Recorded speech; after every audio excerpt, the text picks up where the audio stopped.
Olhe bem para essa imagem. A gente acha que conhece essa criatura, não é? Um parente distante, talvez uma versão mais simples da gente. Mas hoje nós vamos abrir um arquivo, um que revela uma verdade bem mais complexa e, olha, perturbadora. Uma verdade sobre poder, sobre traição e sobre assassinato a sangue frio. 98%. É um número que nos conecta de um jeito que não dá para negar. Sabe, é uma conexão tão profunda que força a gente a olhar para eles e, no fundo, ver um reflexo.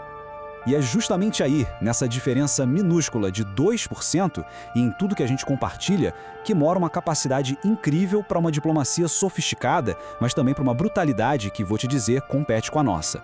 É aqui. É exatamente aqui que a nossa investigação começa.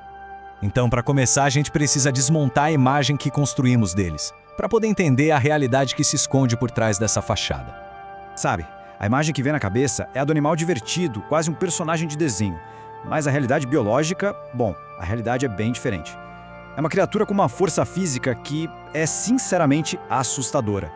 E essa força toda não é só para viver nas árvores, não. É uma adaptação crucial para o combate. E pode ter certeza, esse combate raramente é sem propósito. E eles vivem tempo suficiente para jogar um jogo longo. Pensa bem, com uma vida de mais de 40 anos na natureza, um chimpanzé tem décadas para lembrar quem ajudou e, mais importante ainda, quem traiu. A memória social deles não é uma coisa que passa rápido. Não, ela é a base de tudo. É a base de um sistema complexo de alianças, de dívidas e de vinganças. E é exatamente aqui que a coisa fica mais séria. A sociedade dos chimpanzés não é só social, ela é, na sua essência, política. O que a gente está vendo aqui não é instinto cego, de jeito nenhum. É cálculo, pura estratégia.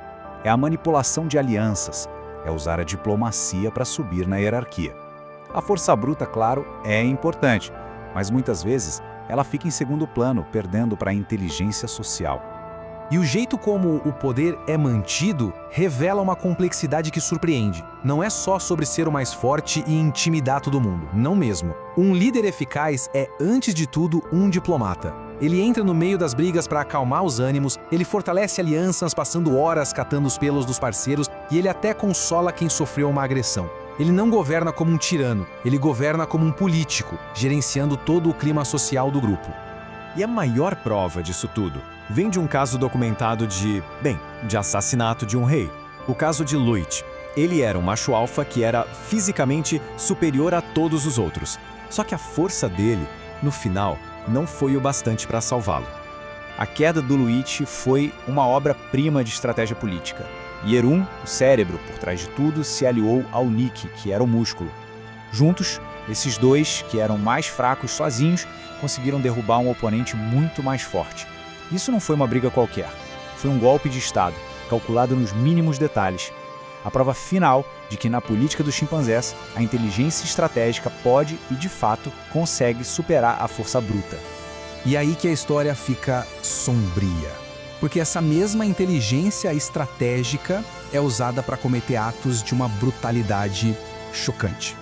Agora, vamos examinar as evidências, como se estivéssemos numa cena de crime. A lista é longa e, olha, é perturbadora. E o que mais assusta é que não se trata de violência aleatória. Cada um desses atos tem uma lógica.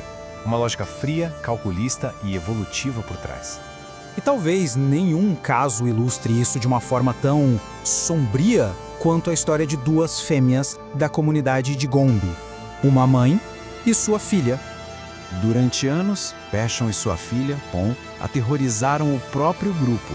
Elas preparavam emboscadas para outras mães, roubavam os bebês delas e os devoravam. O objetivo por trás disso? Frio e simples: reduzir a competição por recursos no futuro para garantir a sobrevivência da própria linhagem. Isso foi predação, sim, mas a presa era da própria espécie e o crime aconteceu dentro da própria casa. Mas a violência não parou aí dentro do grupo. Em 1974, a primatologista Jane Goodall testemunhou algo que iria abalar o mundo da ciência para sempre: o começo da primeira guerra entre chimpanzés de que se tem registro. Durante 4 longos anos, os machos da comunidade casaquela fizeram patrulhas silenciosas na fronteira. Eles não estavam procurando uma briga, uma batalha. Eles queriam o extermínio. Um a um, Eles caçaram e mataram todos os machos do grupo que tinha se separado, o grupo Kahama. E o mais terrível é que eram seus antigos companheiros. Agora, eram inimigos mortais que precisavam ser simplesmente aniquilados. 21. Guarde esse número. Ele não é aleatório. 21 foi o número de indivíduos mortos pela comunidade Ngogo em um grupo vizinho. Uma campanha de violência que, no fim das contas, se provou lucrativa do ponto de vista biológico. E o ponto central é este. Por mais terrível que pareça, a guerra funciona. Depois de aniquilar os vizinhos, a comunidade Ngogo simplesmente anexou o território deles. Com mais comida disponível, o que aconteceu? A taxa de natalidade dobrou, a sobrevivência dos filhotes aumentou drasticamente, foi uma estratégia brutal de soma zero. Eliminar o vizinho garantiu a prosperidade genética do próprio grupo. E tudo isso nos leva à pergunta final, e talvez a mais desconfortável de todas. O que isso tudo significa para nós? Pensa na própria Jane Goodall, a pessoa que mostrou o lado mais humano dos chimpanzés para o mundo.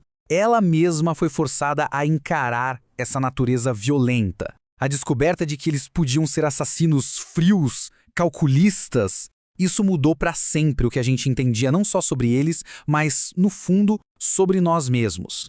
A biologia nos dá uma pista.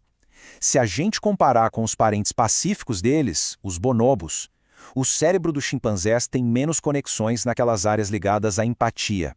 E o que isso significa? Significa que a porta está aberta não só para agressão de momento, impulsiva, mas também para violência planejada, fria, sem aquele freio que chamamos de compaixão.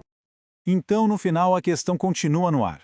Quando olhamos para essa política, essa guerra, esses assassinatos dos chimpanzés, é como olhar para um espelho antigo meio distorcido. Estamos vendo só o comportamento de outra espécie?